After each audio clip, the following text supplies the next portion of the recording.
ब्राह्मणों को धन लेकर अपने नगर के लिए चले। साधु के कुछ दूर जाने पर भगवान सत्यनारायण की उसकी सत्यता की परीक्षा के विषय में जिज्ञासा हुई। साधु तुम्हारी नाव में क्या भरा?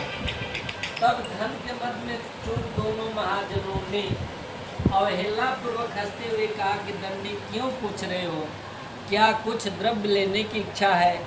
हमारी नाव में तो लता और पत्ते आदि भरे। ऐसी निष्ठुर बाणी सुनकर तुम्हारी बात सच हो जाए, ऐसा कर दंडी सन्यासी का रूप धारण किए भगवान कुछ दूर जाकर समुद्र के समीप बैठ गए। दंडी के चले जाने पर नित्य क्रिया करने के पश्चात उतराई हुई नौका को देखकर साधु बड़ी अत्यंत आश्चर्य में पड़ गया और नाव में लता और पत्तियार को देखकर मूर्छित होकर दीप गिर पड़ा। सचेत होने पर मणिपुत्र चिंतित हो गया। तब उसके दबाव ने इस प्रकार कहा, सो क्यों करते? दंडी ने श्राप दे दिया है। इस स्थिति में भी चाहे तो सब कुछ कर सकते, इसमें संशय नहीं। अतः उन्हीं की शरण में हम चले, वही मन की इच्छा पूर्ण हो। दमाद की बात सुनकर वह साधु बड़ी उनके पास गया और वहाँ दंडी को देखकर उसने भक्ति पूर्वक प्रणाम किया तथा आदर पूर्वक कहने लगा कि आपके सम्मुख मैंने जो कुछ कहा है, असत्य भाषण स्वरूप अपराध किया है, आप मेरे उस अपराध को क्षमा करें। ऐसा कहकर बारंबार प्रणाम करके महान सुख से आकुल हो गया। दंडी ने उसे रोता हुआ देखकर कहा कि हे मूर्ख, मत मेरी बात सुन। मेरी पूजा से उदासीन होने के कारण तथा मेरी अज्ञा से तुम्हें बारंबार दुख प्राप्त हुआ। भगवान के ऐसी वाणी सुनकर वह उनकी स्तुति करने लगा। साधु ने कहा कि हे प्रभु, यह आश्चर्य की बात है कि आपकी माया से मोहित होने के कारण ब्रह्मा आदि देवता भी आपके गुण और रूप को यथार्थ रूप से नहीं जान पाते, फिर मैं मूर्ख आपकी माया से मोहित होने के कारण कैसे जान सकता हूँ? आप प्रसन्न हो, मैं अपनी धन संपत्ति के अनुसार आपकी पूजा करूँगा। मैं आपकी शरण में आया हूँ। मेरा जो नौका में पुराना धन था उसकी तथा मेरी रक्षा। उस मणि की भक्तियुक्त वाणी सुनकर भगवान जनार्दन संतुष्ट हो गए। भगवान हरि उसे अभीष्ट वर प्रदान करके वही अंतर्ध्यान हुआ। इसके बाद वह साधु अपनी नौका में चढ़ा और उसे धन धान से परिपूर्ण देखकर भगवान सत्यदेव की कृपा से हमारा मनोरथ सफल हो गया है, ऐसा कह सज्जनों के साथ उसने भगवान की विधिवत पूजा। भगवान श्री सत्यनारायण की कृपा से आनंद से परिपूर्ण हो गया और नाव को प्रयत्न पूर्वक संभाल कर उसने अपने देश के लिए प्रस्थान किया। साधु बणिक ने अपने दामाद से कहा, हुआ देखो मेरी रत्नपुरी नगरी दिखाई दी। इसके बाद उसने अपने धन के रक्षक दूत को अपने आगमन का समाचार देने के लिए अपनी नगरी में गया। तत्पश्चात उस दूत ने नगर में जाकर साधु की भरिया को देखकर हाथ जोड़कर प्रणाम किया तथा उसके लिए अभीष्ट बात कही कि सेठ जी अपने दामाद तथा वन वर्गों के साथ बहुत सारे धन से संपन्न होकर नगर के निकट पधारे।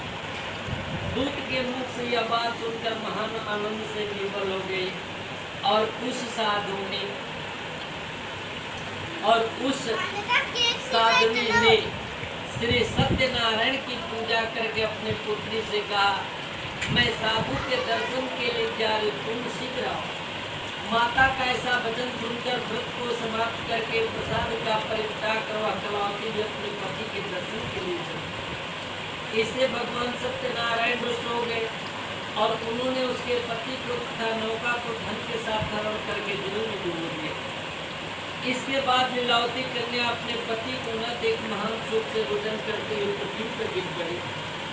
नौका का दर्शन तथा कन्या को अत्यंत दुखी देख भयभीत मन से साधु बणिक ने सोचा है क्या आश्चर्य हो गया।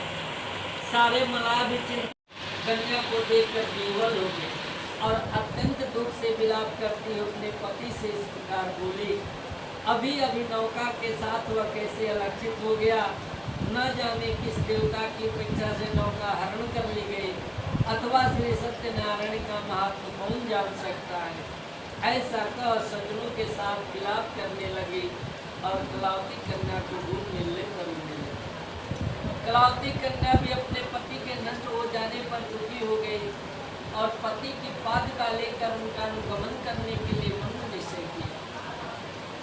कन्या के इस प्रकार के आचरण को देखकर धैर्यशील धर्मज्ञ साधु बड़े अत्यंत शोक संतप्त हो गया और सोचने लगा, या तो भगवान सत्यनारायण ने यह दामाद के साथ धूमधाम से भरी नौका का अपहरण कर लिया है, अथवा हम सभी भगवान सत्यदेव की माया से मोहित। अपनी धन शक्ति के अनुसार मैं भगवान सत्यनारायण की पूजा करूंगा। सभी को बुलाकर इस प्रकार कहकर उसने अपनी मन की इच्छा प्रकट की और बारंबार भगवान सत्यदेव को दंडवत किया। इससे तीनों के पालक भगवान सत्यदेव प्रसन्न हो गए। भक्त वत्सल भगवान ने कृपा पूर्वक कहा, तुम्हारी कन्या प्रसाद को छोड़कर अपने पति को देखने चली आई है। निश्चय इसी कारण इसका पति अदृश्य हो गया है।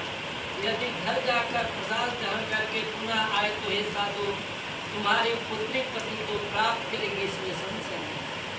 कन्या कलावती भी आकाश मंडल से वाणी सुनकर शीघ्र ही घर गई। उसने प्रसाद ग्रहण किया, पुनः आकर सज्जनों तथा अपने पति को देखा। तब कलावती कन्या ने अपने पिता से कहा, तो घर चले, विलम्ब क्यों कर रहे हैं। कन्या की आवाज सुनकर बड़े पुत्र संतुष्ट हो गया और विधि विधान से भगवान सत्यनारायण का पूजन करते हुए इस लोक में सुख भोग कर अंत में सतपुर वैकुंठ लोक में चला गया। बोलिए श्री सत्यनारायण स्वामी की जय।